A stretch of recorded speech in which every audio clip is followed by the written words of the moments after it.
Good morning. Nice cup of Yorkshire tea to start the day. Thug a mug.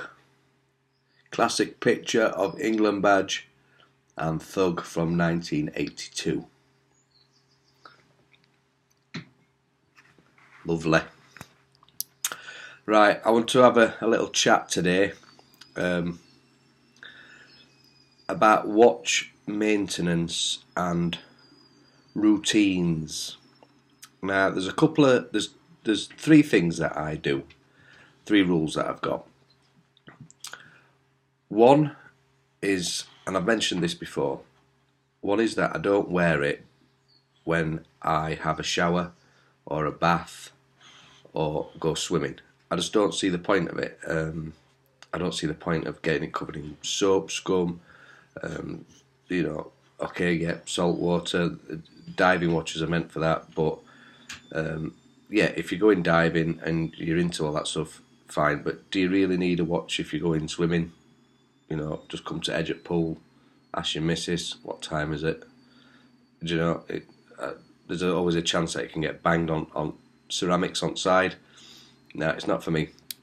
So I just don't bother. I don't bother wearing them when I'm having a shower. You're cleaning yourself, but all you're doing is covering your watch in crap, as far as I'm concerned. I don't wear it when I go to sleep. You don't know what your movements are when you're asleep. You could be thrashing your arms about. Most people have got bedside cabinets. Who knows whether you're going to put your arm out and bang it? What's the point? What's the point of wearing it when you're asleep? Plus, you're giving your watch a little bit of a rest time, and I find that if I give them a little bit of rest time, that they keep a little bit better time. Not being proven, but that's what I think anyway. And the third rule that I've got, which is probably my most important rule, is treat the piece as the crowning glory of your morning. When I get ready, I get up, do wash teeth, brush teeth, wash face, get ready, put clothes on like most normal people do, and then the last piece is putting on the watch. Because I've learned I learned once, because once is a mistake. If you carry on doing the same thing, then you're an idiot. Put the watch on first, tuck in, shirt in, coat it on, stud on jeans, scratch watch. So that's it. So never again, and that were a long time ago. So my advice: make your watch crowning glory. The last piece of your day, put it on. That's it. You're ready to go. And that's my 3 bits of maintenance advice. If you want to take it, take it. If you don't, then don't. It's entirely up to you. Moving on, as you can see, I'm sat on location in Bar W. Hold on a minute. Just want another quick slug of tea.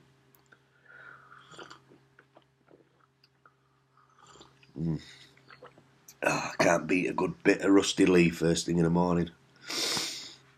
Anyway, right, on location in Bar W. I've told the story of why it's called Bar W, but I'm also thinking that I'm going to give it a proper pub name, and I might throw it out there with people that I know and see what people think to my suggestions.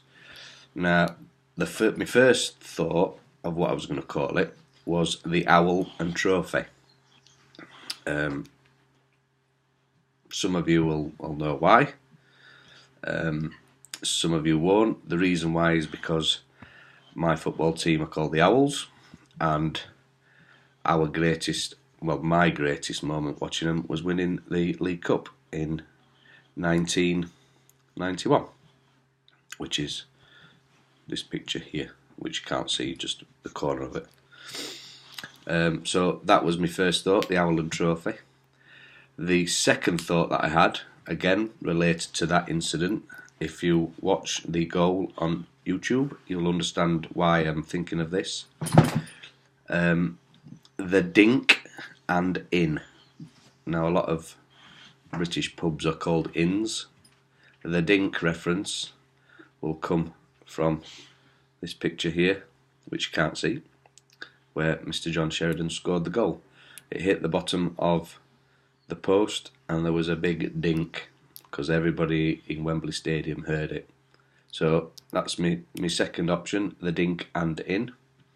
And the third option I've got is a relatively new one, and it's to do with a friend, not to do with my football team. A good friend that I go to football with is having a bit of an hard time at the minute. He had a bad fall, and it's sent him a bit doolally, and we've been to see him in hospital. I've not seen him for a while though, because he escaped from hospital, did a runner, and we've been trawling local boozers and we can't find him. So he has disappeared, but we will find him eventually in either snooker club or one at pubs. And one Saturday we went to the football, and we picked him up, and he were a little bit worse for wear. Once he'd had a couple of pints, he was just topping up, and he started telling us this story about how he fell over in snow. Now, he'd had some scaffolding upside his house, so he was stumbling home drunk one Friday night. Well, it was the Friday night before the football, and he'd fell over in a snowbank, and as he were getting up on, he saw a luminous frog on the scaffolding that he'd got outside of his house. Now, mostly you'd think that he'd been having something a bit intoxicating cocktails other than beer, but he's not that kind of bloke. He don't do that sort of stuff. But he had been drinking Desperados, which is like a lager and tequila mixed beer.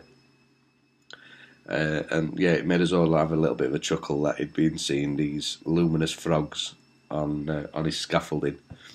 So in tribute, I might even call the pub the Frog and Scaffolding. So yeah, they're the three options. So I'll put them out there and see what people think. You probably won't like the video, but I don't really fucking care, to be honest with you. Just thinking about Eric on his back in a snowbank, seeing a luminous frog, has brought back good memories. So, right lads, cheers. I'm going to get off now.